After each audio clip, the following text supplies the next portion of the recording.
7:36 in the evening, October 24th, 1944. The battleship Musashi capsizes. The deep ocean swallows a massive steel fortress. Thousands of tons of seawater flood the silent lower decks. Metal twists and groans. Torn steel screams in the pitch-black water. This is the aftermath of 19 Mark 13 torpedoes.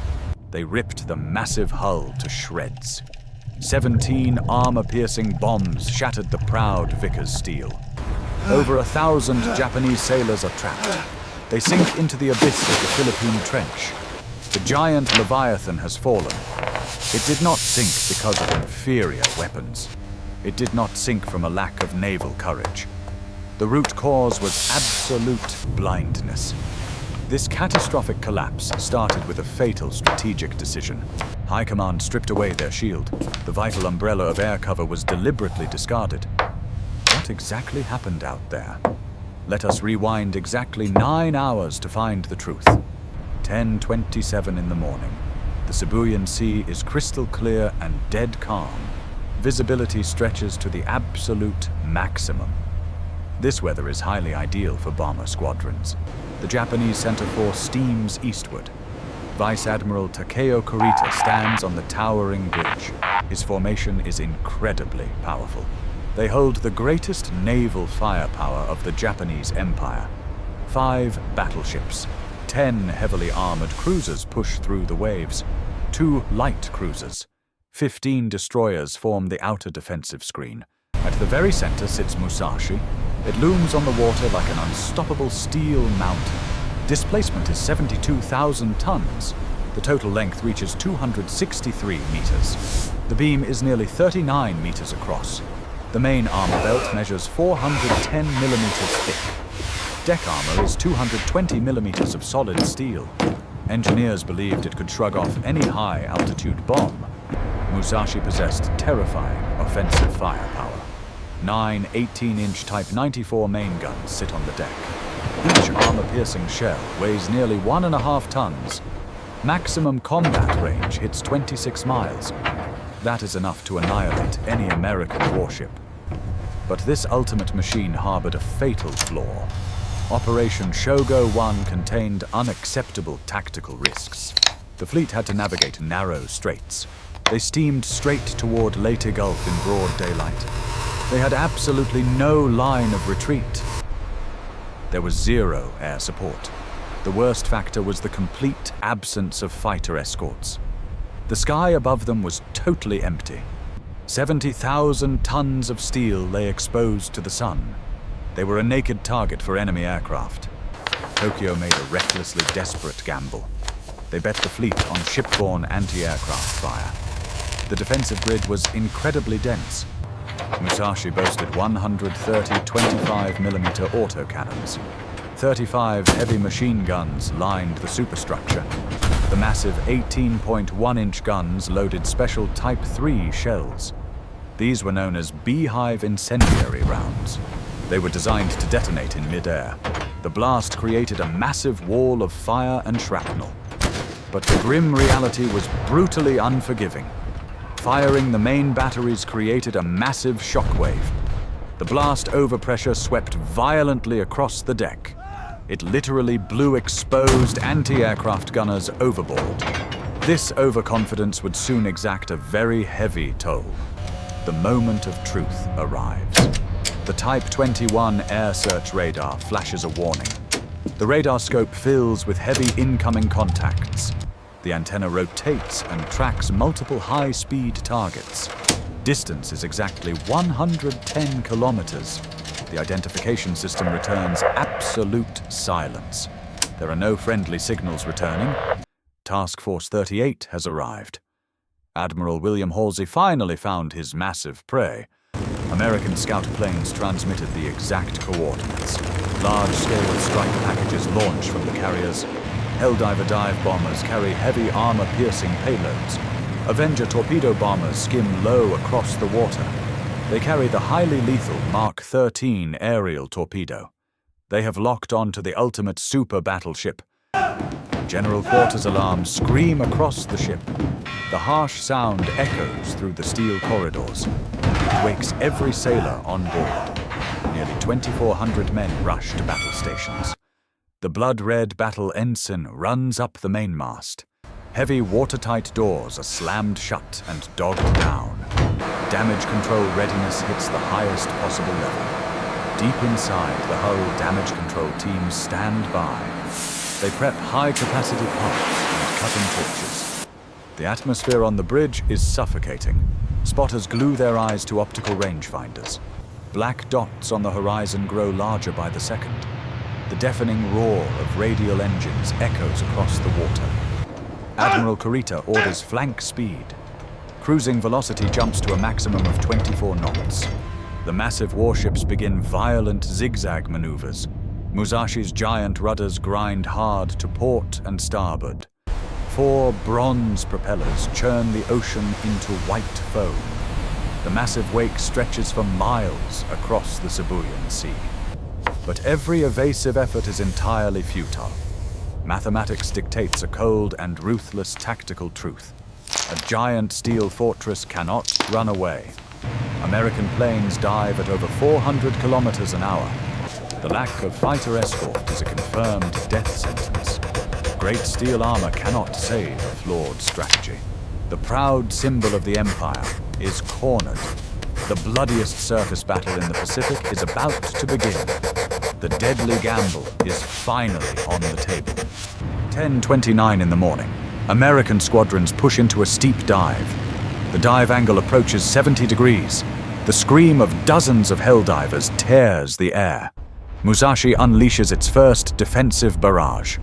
9 18.1-inch guns roar simultaneously. The entire steel behemoth shakes violently. Type 3 anti-aircraft shells rocket into the sky. They detonate into massive fireballs. But the actual effectiveness is absolutely zero. American pilots know this tactic perfectly well. They simply bank away from the shrapnel clouds. The main battery blast pressure causes a disaster.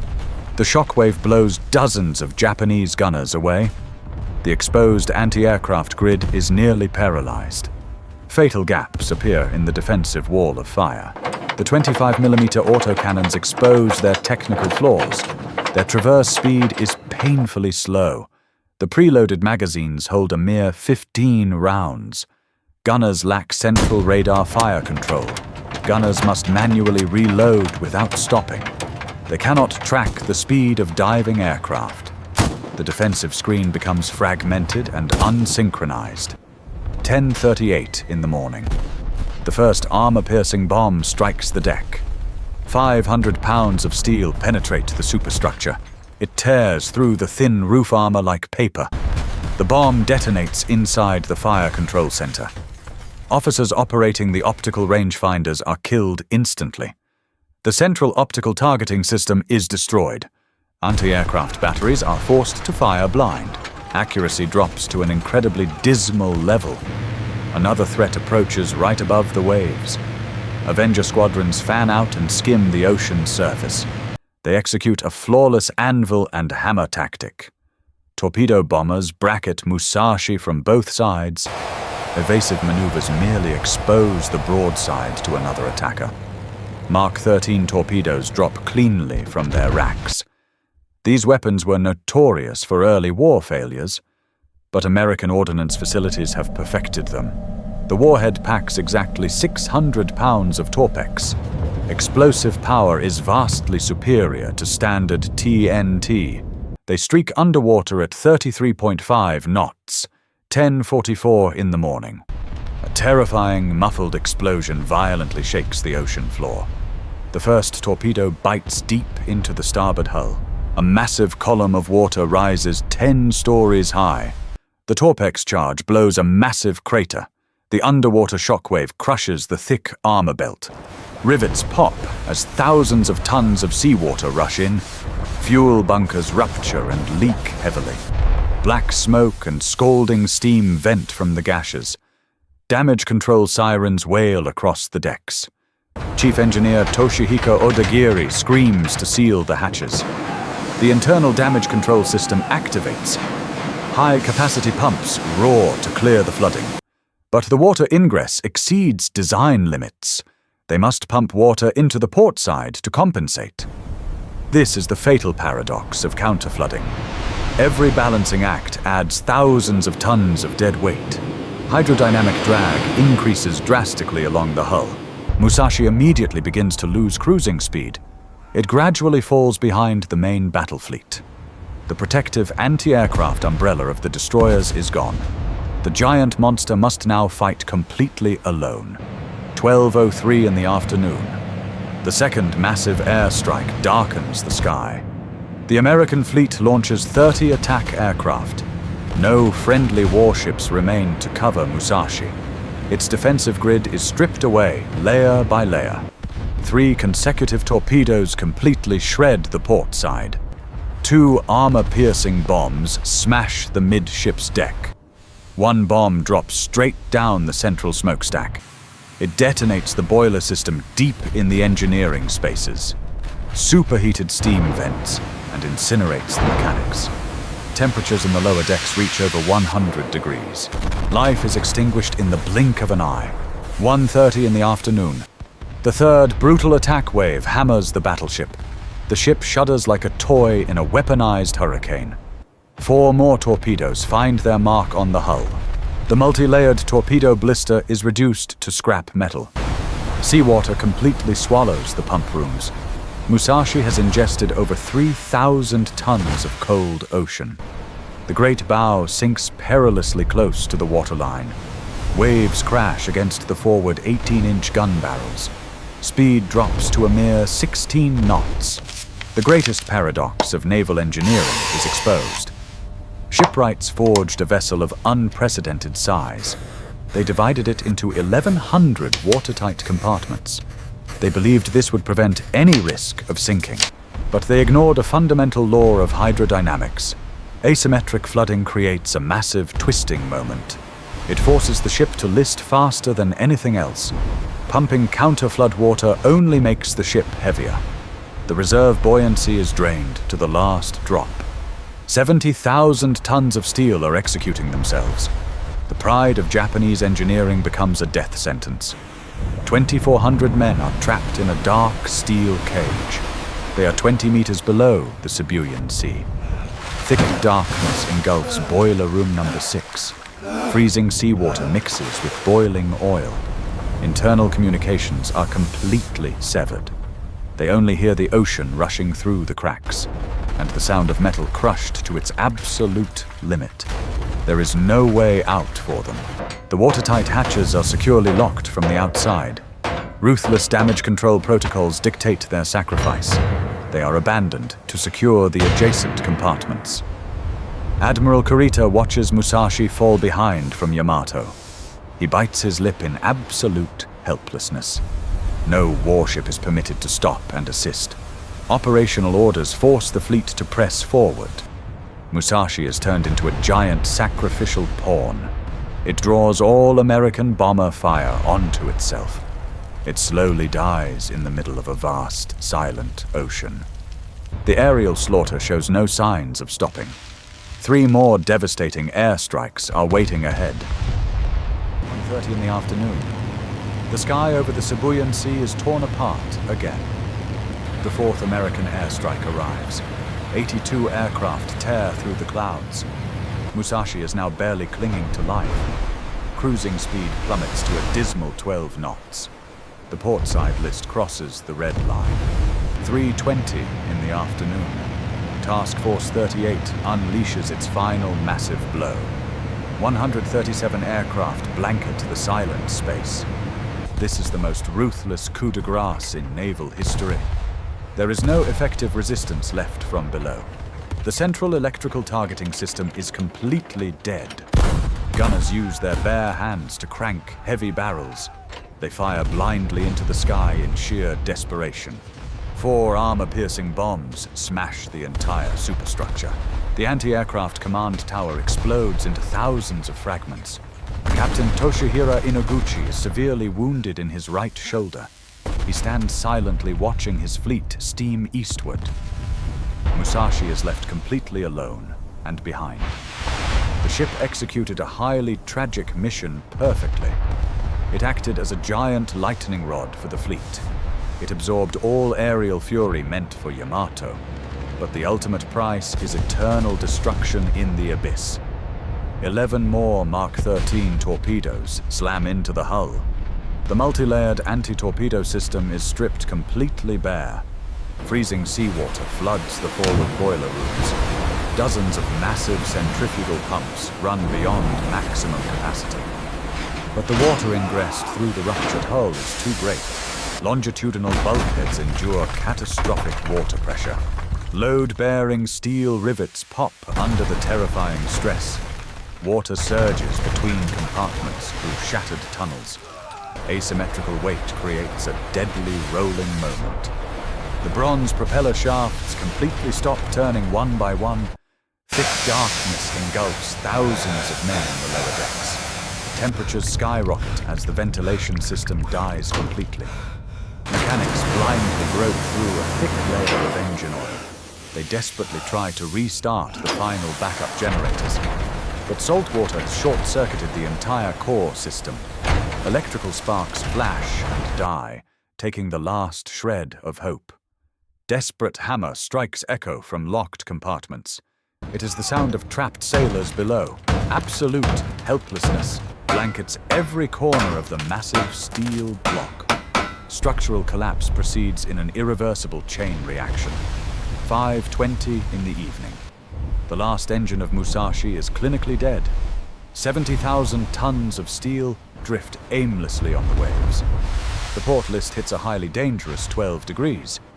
The chief engineer reports the counter-flooding system is empty. All starboard void spaces are flooded to the absolute maximum. There is no way to save the physical balance of the hull. The naked truth of Japanese naval doctrine is fully exposed. Military elites in Tokyo worshipped the Kantai Kessen tactic. They believed absolutely in a decisive battleship duel. Traditional naval thinking measured power by armor belt thickness. They judged strength by gun caliber and shell weight. They poured national resources into forging two great swords. Yamato and Musashi were the supreme pinnacle of metallurgy. But over the Sibuyan Sea, that truth is completely broken. They were totally blind to the evolution of air power. American bombers with fragile aluminum skin changed the rules. The maximum range of an 18-inch gun is 26 miles. An aircraft's combat radius extends to 185 miles. They brought penetrating firepower from dozens of times further away. Torpedo planes turned battleships into moving target practice. Thick steel is meaningless against attacks from the sky. A flawed decision from the general staff threw away the chance. Arrogance blinded the strategic vision of the entire system. The Kantai Kessen doctrine was incredibly rigid. The Navy embraced it for decades on end. They memorized ancient victories of battleship duels, so they adamantly refused to open their eyes to aircraft carriers. They viewed carriers merely as long-range reconnaissance support, and battleships were the true gods of the ocean. This fatal short-sightedness stripped away any chance of victory. 19 torpedoes did more than pierce armored steel. They shattered the illusion of invincible giant machines. The technological gap became an unbridgeable chasm. They threw a massive national asset into a suicide gamble. 7:15 in the evening. The port list crosses a terrifying 15 degrees. Abandoned ship orders echo through crackling speakers. The rising sun naval ensign is slowly lowered. Captain Inoguchi decides to go down with his beloved ship. He hands the official logbook to his executive officer. Then he locks himself inside the silent bridge. Thousands of panicked sailors flood the steeply slanting deck. They cling to slippery cables covered in thick grease. Hundreds slip and fall straight into the dark, churning sea. 7:36 in the evening. The list hits 30 degrees and becomes irreversible. The great bow plunges straight into the freezing water. Massive suction drags the entire structure down to the bottom. Musashi capsizes completely, exposing its dark red underbelly. The roar of collapsing machinery echoes across the ocean. Thick white smoke rises from pressure-venting holes. 1 minute after the ship disappears completely beneath the surface, two massive underwater explosions rock a vast area of water. 18-inch powder magazines detonate under extreme water pressure. The brutal blast throws survivors on the surface high into the air. The giant steel block shatters into fragments, sinking into the trench. 1,023 officers and sailors remain there forever. Leaking fuel oil catches fire and burns the night sky. Survivors float in sheer agony amidst the giant inferno.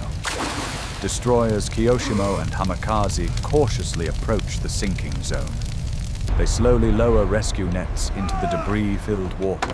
High-power searchlights pierce the darkness, searching for life. Severely burned sailors choke out names of loved ones in the dark.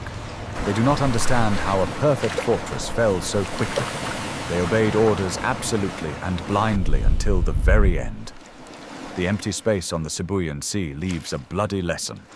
A monumental engineering feat ends in a bitter tragedy. This is not simply the death of a super-battleship. This is the absolute end of the armored battleship era.